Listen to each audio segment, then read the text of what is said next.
एक निशा नाम की लड़की होती है जिसकी शादी उसी के गांव से 30 किलोमीटर दूर एक गांव के अमित नाम के लड़के से तय हो जाती है। तो जब उसके पिताजी जब शादी तय करते हैं तो शादी की जो तय में वो एक गाड़ी और अंगूठी और चैन के रूप में जो है तय होती है। तो जब उसकी सगाई तय हो जाती है तो फाइनली उनकी शादी बहुत ही नज़दीक आ जाती है। दिन भी छट जाता है और उसके पिताजी जो है गाड़ी नहीं निकाल पाते। जो निशा नाम की लड़की होती है शादी में गाड़ी नहीं दे पाते हैं और बाकायदा जो उनकी शर्त होती है वो पूरी कर देते हैं। लेकिन एक गाड़ी की शर्त जो है रह जाती है, जो कि निशा के मामा होते हैं। वो कहते हैं कि निशा को जो गाड़ी है मैं अपनी तरफ से दूंगा, इसलिए उसके मामा जो है जितना उन पे उनकी ज़रूरत थी उन्होंने अपना कर्ज लेकर अपनी ज़रूरत के हिसाब से उनके लिए सामान जो है जैसे अंगूठी चैन वगैरह सब दे दिया। लेकिन एक मोटरसाइकिल जो उनकी रह जाती है, जो निशा के मामा पर बात होती है कि वो कह देते हैं कि निशा की शादी पर मैं निशा को गाड़ी दूंगा। तो आइए जानते हैं इस कहानी को, क्या इस कहानी में होने वाला है। तो ये बहुत ही अच्छी कहानी है। तो इससे पहले मैं आपसे एक छोटा सा रिक्वेस्ट करता हूँ, वीडियो पसंद आए तो वीडियो को लाइक और चैनल को सब्सक्राइब कर देना, जिससे कि हमें भी एक मोटिवेशन मिलता है और ऐसी प्यारी कहानी चैनल पर आती रहेंगी। तो आइए जानते हैं कहानी क्या है। तो जब शादी हो जाती है तो मोटरसाइकिल वो नहीं दे पाते हैं और निशा दुल्हन बन के ससुराल जो है चली जाती है। तो जब दुल्हन बन के ससुराल चली जाती है, लेकिन निशा के जो ससुराल वाले होते हैं और अमित जो उसका पति होता है वो काफ़ी संतुष्ट नहीं दिखाई देता है, क्योंकि वो दहेज के इतने लोभी होते हैं कि हर वक्त उनकी जो प्यास होती है वो दहेज की ही रहती है कि शादी तो कर दी, पता नहीं गाड़ी देंगे ये लोग या नहीं देंगे। वो इसी बात पर अमित के पिताजी और अमित की माँ के दिमाग में ये सवाल गूंज रहा होता है कि शायद मोटरसाइकिल अब देंगे या नहीं देंगे। लगता है अब ये मोटरसाइकिल नहीं दे पाएंगे। तो जब अगला दिन जो है सुबह होती है तो निशा उठती है, अमित भी उठता है। जब अमित उठकर बाहर आता है तो निशा थोड़ी लेट हो जाती है। तो उसी दौरान अमित के पिताजी जो है और माताजी कहते हैं अब ये शादी तो बेटा हो चुकी है, लेकिन फाइनली ये लोग मतलब दहेज में जो इन्होंने तय करा था मोटरसाइकिल का वो देंगे या नहीं देंगे इसका कुछ नहीं कहा जा सकता। तो अमित कहता है कि जब तय हो गया ही है तो वो गाड़ी तो देंगे, अब नहीं तो 1 महीने बाद देंगे। अगर नहीं देंगे तो उनका भी हम पर जवाब है। तो अमित का एक छोटा भाई होता है जिसका नाम रोहित होता है। वो काफ़ी ज़्यादा समझदार और पढ़ा लिखा भी अमित भी होता है, लेकिन वो अमित जो है इतना समझदार नहीं होता जितना कि रोहित नाम का जो भाई है उसका छोटा वो समझदार होता है। तो फाइनली दोस्तों जब निशा की शादी के 8 दिन हो जाते हैं तो वो निशा से कहते हैं कि अपने पिताजी के दौरे फोन पर बात करो और उनसे कहो जो उन्होंने कहा था मोटरसाइकिल के लिए वो कब निकाल रहे हैं या कब हमें देंगे। तो इसी बात पर निशा कहती है जब मेरे पिताजी ने आपसे कह ही दिया है तो फाइनली मेरे पिताजी आपको मोटरसाइकिल ज़रूर देंगे। तो इतने में ही अजीत नहीं मानता है और जिद करता है अमित कि नहीं मुझे मोटरसाइकिल चाहिए। तो अमित के कहने पर अमित निशा जो है अपने पिताजी से बात करने के लिए मोबाइल मांगती है कि मैं अपने पिताजी से अभी बात करती हूँ, क्या हुआ क्या नहीं हुआ। तो अमित जो है निशा को मोबाइल निकाल कर इतने में ही दे देता है और कहता है बकाया बात बाद में करना, पहले आप मोटरसाइकिल का पूछना कि मोटरसाइकिल कब दे रहे हैं वो। तो निशा इतने में ही फ़ोन अपने पिताजी का लगा देती है। निशा के पिताजी फ़ोन निशा का उठा लेते हैं और खैर खबर पूछते हैं बेटा ससुराल में तुम्हारे सब ठीक हैं, सब अच्छे हैं, सास ससुर सब परिवार में खुशहाल हैं। निशा जवाब देती है हाँ पिताजी सब ठीक हैं। और इतने में ही निशा अपने पिताजी से अपने बहन भाइयों का हाल पूछने लगती है, मम्मी का, सब घर वालों का खुशहाल पूछने लगती है कि घर पे सब खुशहाल हैं, कैसे हैं सब लोग। तो निशा के पिताजी कहते हैं कि हाँ बेटा, यहाँ पे सब ठीक है, तुम बताओ तुम्हारा ससुराल का दिन कैसा रहा। निशा बोलती है बहुत ही अच्छा रहा पिताजी। तो इशारे में अमित बोल ही रहा होता है कि ये पूछो कि मोटरसाइकिल कब निकाल रहे हैं, वो कब नहीं निकाल रहे हैं। तो निशा कुछ देर के बाद पूछती है, पिताजी आपने जो इन्हें गाड़ी के लिए कहा था, उस गाड़ी का क्या हुआ, मामा जी ने क्या कह दिया, क्या बोला है। तो वो बोलते हैं, अमित अमित के ससुर बोलते हैं निशा के पिताजी, बेटा वो तो कह रहे हैं कि मैं गाड़ी दूंगा, लेकिन अभी मेरे पास बजट नहीं है। अगर वो मुझसे पहले ही मना कर देते तुम्हारे मामा, तो मैं जितना कर्ज लिया है थोड़ा और कर्ज कर कर मैं मोटरसाइकिल ब्याह के टाइम पे, शादी के टाइम पे इन लोगों को दे देता, जैसे भी करता मैं गाड़ी इन लोगों को दे देता। इतने में ही बात होने लगती है और खुशहाली पूछने के बाद तो निशा इतना कहकर जो है कहती है, ठीक है पिताजी, और भी काम है, मैं कल फोन करूंगी। तो निशा के पिताजी कहती है, ठीक है बेटा, खुश रहो। तो इसी बात पर अमित जो ताने देने लगता है, और जो अमित के पिताजी होते हैं, उनकी माताजी होती है, वो देने लगती हैं कि किस नंगा घर से ये हमारी जो शादी तय हो गई लड़के की, इनकी मोटरसाइकिल देने की बस की बात नहीं थी, तो इन्होंने मोटरसाइकिल को कह को दिया था। तो काफी बुरा भला जो है निशा के घर वालों को कह रहे थे। इतने में निशा बोलती है, जब मेरे पिताजी ने आपसे कह ही दिया है तो वो गाड़ी तो आपको देंगे ही। जब अंगूठी और चैन और 1 लाख रुपए नगद आपको दिया है तो मोटरसाइकिल भी जरूर देंगे। निशा पढ़ी लिखी, समझदार और सुशील लड़की थी। तो वो कहती है, आप मेरे घर वालों को ऐसे ना बोले करे करो, मुझे अच्छा नहीं लगता। अगर उन्होंने कहा है तो आपको मोटरसाइकिल जरूर देंगे। आए दिन जैसे ही दिन व्यतीतने लगे, वो निशा के ससुराल वाले निशा के साथ अच्छा व्यवहार नहीं करते थे। आए दिन अमित भी स्मोकिंग करने लगा, दारू पीकर घर पे आता और निशा को ताने देता कि तेरे बाप नंगा है और उन्होंने मुझे मोटरसाइकिल को कहा था लेकिन मोटरसाइकिल नहीं दिया। वो सास ससुर भी आए दिन ताने देने लगती हैं। जो सुख निशा को ससुराल में मिलना चाहिए वो सुख उसे नहीं मिल रहा था वहां पर।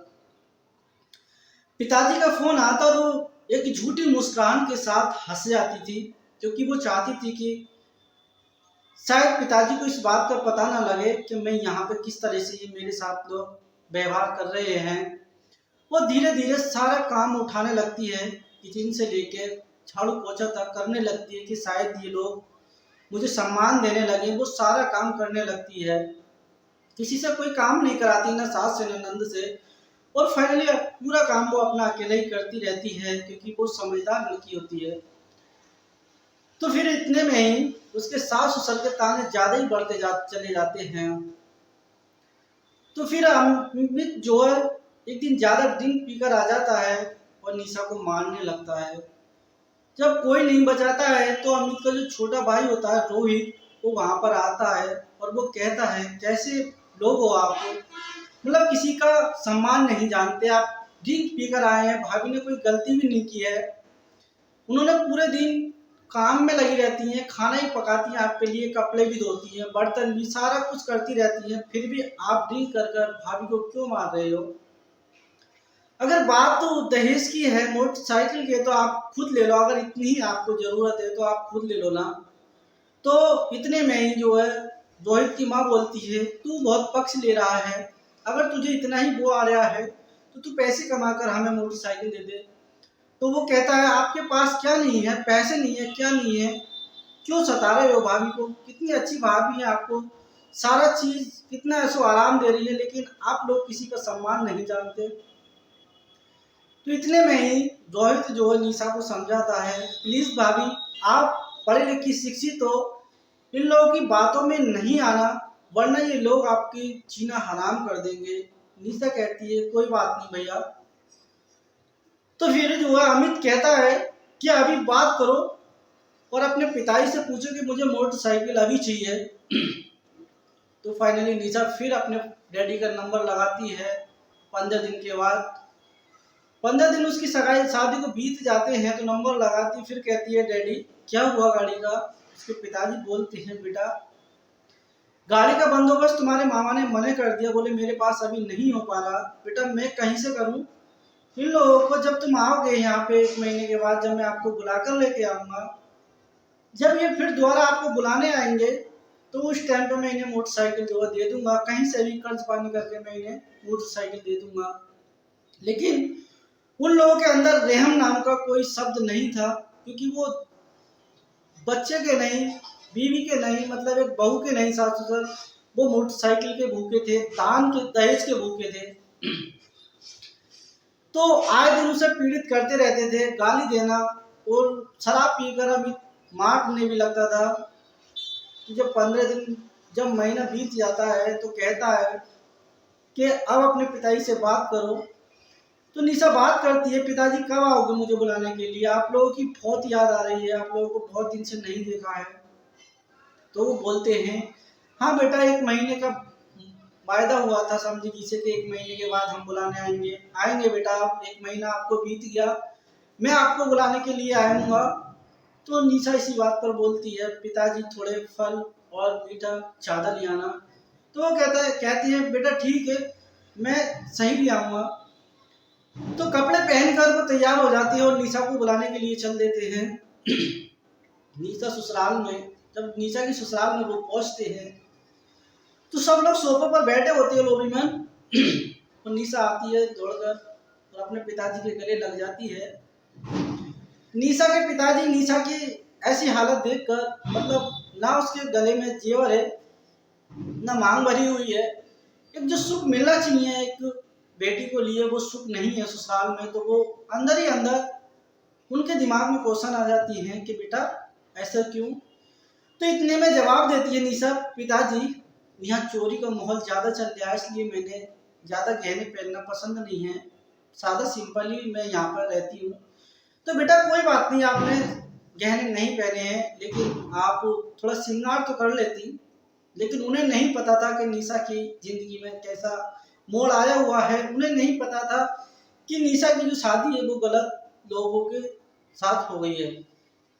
तो फाइनली वो ले जाने की जिद करती है कि बेटा आप तैयार हो जाओ, फिर हम चलते हैं घर पे।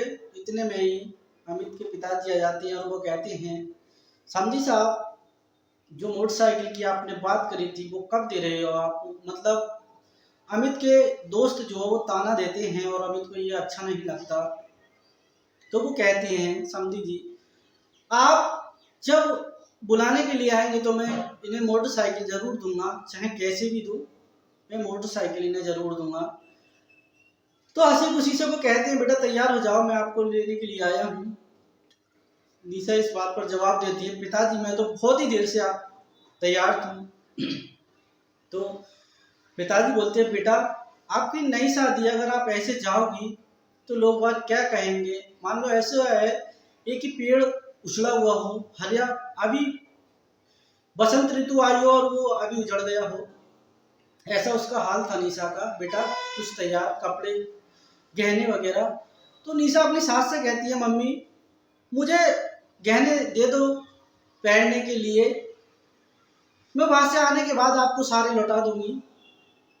पिताजी की ये इच्छा है कि मैं गहनों के साथ अपने मायके में जाऊं। तो इतने में ही निशा की जो सास होती है वो ताना देती है निशा को, कहती है कि अगर तेरा बाप इतना ही खड़सारी है तो बोल दे अपने बाप से कि बनवा देगा, लेकिन तुझे गहने जब तक नहीं मिलेंगे जब तक कि तेरा बाप मोटरसाइकिल नहीं देगा।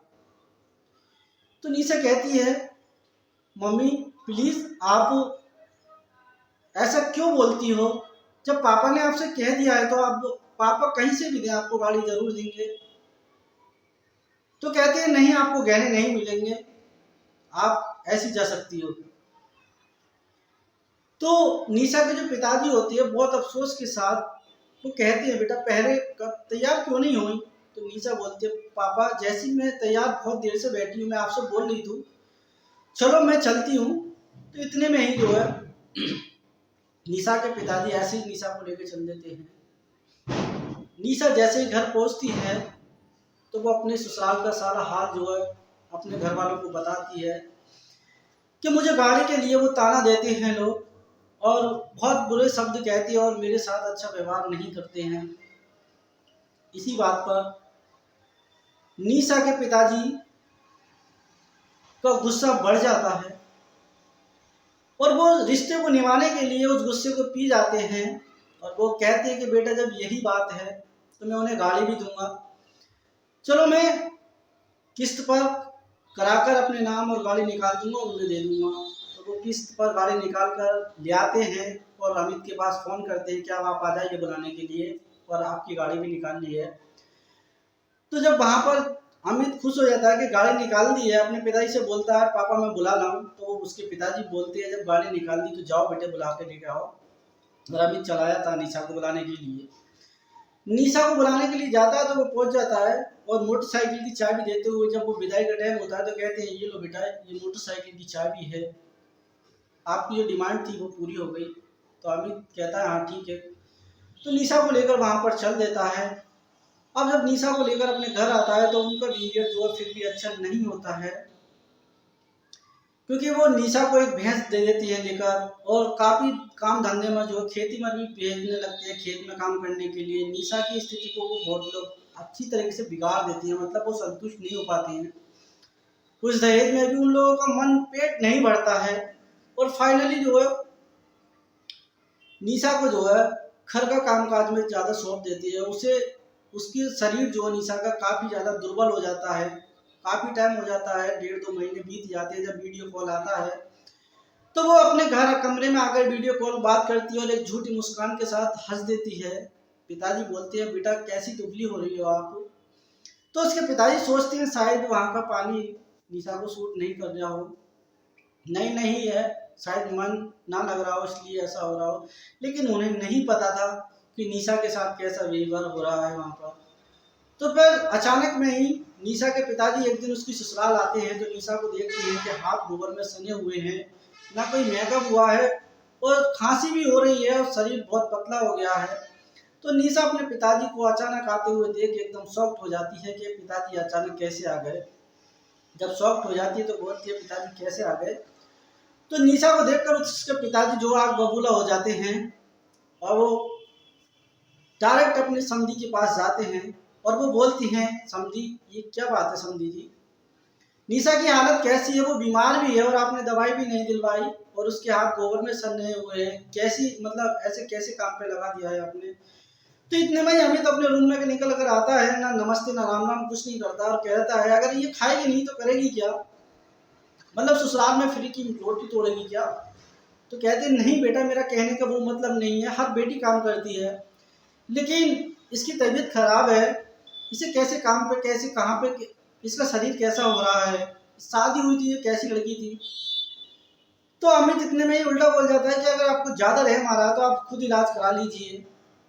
इतने में ही वो उसे बुलाकर जो निशा को ले जाते हैं अपने यहाँ। 2-4 दिन रहती है निशा, फिर सारा जो हकीकत है वो निशा बता देती है कि पिताजी वो दहेज के लोभी हैं। जब मैं यहाँ से गई थी तो बोल रहे थे कि तेरे बाप ने विदाई में पैसे भी नहीं दिए हमें और ये खाली मोटरसाइकिल हमें थमा दी, जो हमने मांगी थी वो भी नहीं दी। तो वो बोलती है पिताजी वो घर अच्छा नहीं है। तो उसके पिताजी कहते हैं ठीक है बेटा कोई बात नहीं मैं करता हूँ बात। जब निशा की वो दवाई गोली कराकर उससे अच्छा करा लेते हैं तो फाइनली एक वकील से वो मिलते हैं। जब वकील से राय लेते हैं तो वकील साहब कहते हैं कुछ दहेज के लोग भी ऐसे होते हैं कि इतनी अच्छी लड़की होना लड़की को मतलब ठुकरा देते हैं। लेकिन एक हमारे लड़के की बीवी है, एक उनका लड़का होता है जिसका नाम मोहित होता है।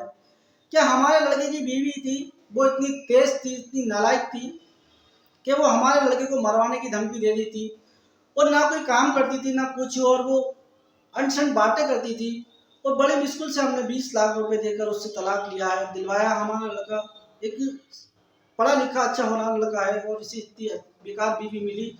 लेकिन ये देखिए आपकी लड़की कितनी अच्छी है, फिर भी उन लोगों को दहेज के मुंह में आपकी लड़की का स्वभाव नहीं दिख रहा।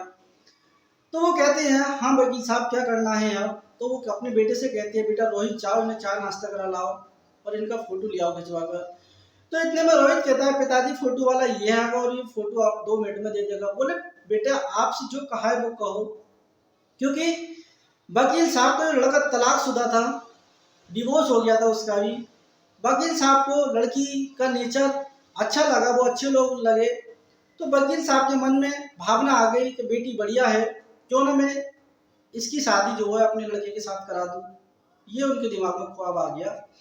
तो जब उनको भेजा तो अपने मुंशी जी से पूछने लगे, मुंशी जी लड़की आपको कैसी लगी है निशा? तो मुंशी जी कहती है ठीक है बाबूजी, लड़की तो अच्छी है। बोले आपको नेचर कैसा लगा? बोले बहुत ही अच्छी लगती है, मतलब सुंदर है, सुशील है, सीधी है, भोली भाली है। तो वो कहते हैं क्या ये रोहित के लिए सही रहेगी? तो वो इतने में उनका मुंशी बोलता है बाबूजी आप कहाँ और ये लोग कहाँ? बोले नहीं ये मैं नहीं मानता, मतलब ये देखो इनके संस्कार अच्छे हैं, ये रोहित को निभा सकती है, रोहित इसके साथ बहुत ही खुश रह सकता है और ये पूरे परिवार को खुश रख सकती है, इसके अंदर ये लक्षण है। मुझे दहेज की लालसा नहीं है, मुझे एक बच्चे की चाहत है जो मेरे बच्चे को खुश रखे। तो वो पूछती है कि बाबूजी जैसी आपकी इच्छा। इतने में ही रोहित उन्हें चाय नाश्ता करा के आ जाता है और वो रोहित को सारी बात बता देते हैं। रोहित से पूछते हैं बेटा ये लड़की कैसी है निशा आपको? तो वो कहते हैं पापा ये तो बहुत अच्छी लड़की है, इनके ससुराल वालों ने काफी सितम इन पर जो ढाया है और वो अच्छे लोग नहीं है। तो बोलते हैं बेटा ये इनका नैंग नक्श कैसा है? बोले पापा ठीक है। बोले आपको कैसी लगी? बोले पापा ठीक है। बोले मान लो आपकी शादी अगर निशा से करा दी जाए, तो वो अपने पिताजी से कहते हैं पापा इस कुर्सी पे बैठकर आप ऐसे कह रहे हो, क्या ऐसा संभव नहीं है कि अगर एक शादी के होते हुए दूसरी शादी इंसान नहीं कर सकता? तो रोहित के पिताजी कहते हैं कि बेटा समझ लो इनका डिवोर्स हो गया। तो कहते हैं पापा ठीक है अच्छी है लड़की। इतने में ही वो उसका केस लड़ने के लिए तैयार हो जाते हैं और दहेज प्रथा का केस उस पर लगा देते हैं। और वकील को आप जानते हो निशा उस घर में रहने के लिए संतुष्ट नहीं थी और उसके पिताजी ने ये ठान लिया था कि मैं मरते दम तक उस लड़की को, अपनी लड़की को उस घर में नहीं भेजूंगा, दहेज के लोभी है वो। तो जब तारीख पे तारीख पड़ती है, जब वो लोग खबरा जाते हैं, तो वकील साहब कहते हैं ऐसे पिंड नहीं छूटेगा, जितने इन्होंने दान दहेज दिया था आपको, सोने की चैन, ये सोने की अंगूठी और 1 लाख रुपए नगद दिए थे, वो आप इनका लौटा दो तो मैं आपका जो केस रफा दफा करा दूंगा। इतने पर वो लोग सहम जाते हैं, कहते हैं अगर नहीं दोगे, वकील साहब कहते हैं अगर नहीं दोगे तो आपको जेल जाना पड़ेगा। तो वो डर जाते, कहते हैं हम वापिस कर देंगे और वो फाइनली सारा वापिस कर देते हैं। तो निशा के जो पिताजी हैं वो पूछते हैं वकील साहब आपको हमें क्या फीस देनी पड़ेगी? तो वो कहते हैं हाँ जो फीस है मेरी अब मैं आपसे लूंगा। तो वो कहते हैं मैं फीस में आपकी लड़की निशा का हाथ जो अपने बेटे रोहित के लिए लेना चाहता हूँ। तो वो कहते हैं ये कैसे आप कह रहे हैं वकील साहब? बोले हाँ मुझे एक बहू की जरूरत है जो मेरे बच्चे को, मेरे रोहित बेटे को खुश रख सके, और जो इन्होंने दिया है वो आप रख लो, मुझे कोई ज़रूरत नहीं है इसकी, और मैं आपकी बेटी का हाथ अपने रोहित को चाहता हूँ। मैंने आपकी राय पूछी है, आपकी क्या इच्छा है? तो कहते हैं ये तो बहुत ही अच्छी बात है वकील साहब, अगर आप इतनी बड़ी मेहरबानी कर रहे हैं तो प्लीज़ ऐसा जो हादसा मैं पीछे छोड़ कर आया हूँ, प्लीज़ ऐसा मेरे आगे नहीं आए। वो हाथ जोड़ती है निशा के पिताजी। तो वकील साहब कहते हैं नहीं आप हाथ ना जोड़ो, मेरे पास सब कुछ है, दौलत सब कुछ है, घर गाड़ी बंगला, लेकिन एक अच्छे बच्चा नहीं था, वो कि आपकी निशा में खूबी है, बहुत ही अच्छी खूबी है, ये सोने पर सुहागा है मेरे लिए। और फाइनली निशा के पिताजी इस बात को डन कर देते हैं, उनकी सगाई तय हो जाती है। तो वकील साहब अपनी रोहित लड़के की शादी जो निशा से करा देते हैं और वो बहुत ही खुशहाल रहने लगते हैं। फिर निशा के पिताजी उसके पास फोन करते हैं बेटा कैसी हो? बोले पापा पहले से बहुत बेटर हूँ, ये लोग बहुत ही अच्छे हैं, मतलब हम इनके बराबरी के नहीं, हमसे बहुत अमीर लोग हैं लेकिन ये बहुत ही अच्छे लोग हैं, मम्मी पापा और ये भी बहुत अच्छे हैं, मुझे बहुत सम्मान देते हैं, बहुत प्यार देते हैं।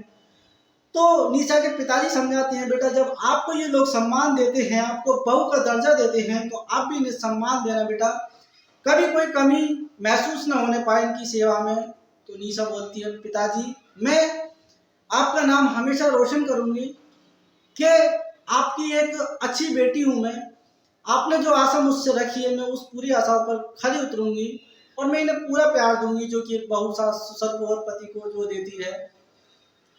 तो इसी बात वकील साहब कहते हैं बेटा हमारी भी बात करा दो अपने पिताजी से। तो वो बात करते हैं, तो वो राम राम करते हैं, बोले राम राम होती है।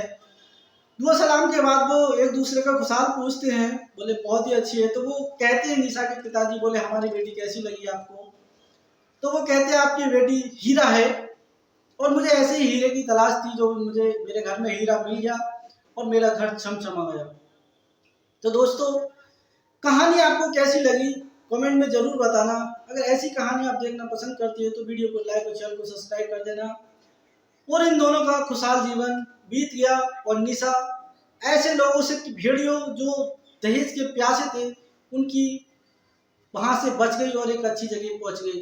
तो मिलता हूँ फिर किसी नेक्स्ट वीडियो में। इस वीडियो में इतना ही, जब तक के लिए जय हिंद, वंदे मातरम।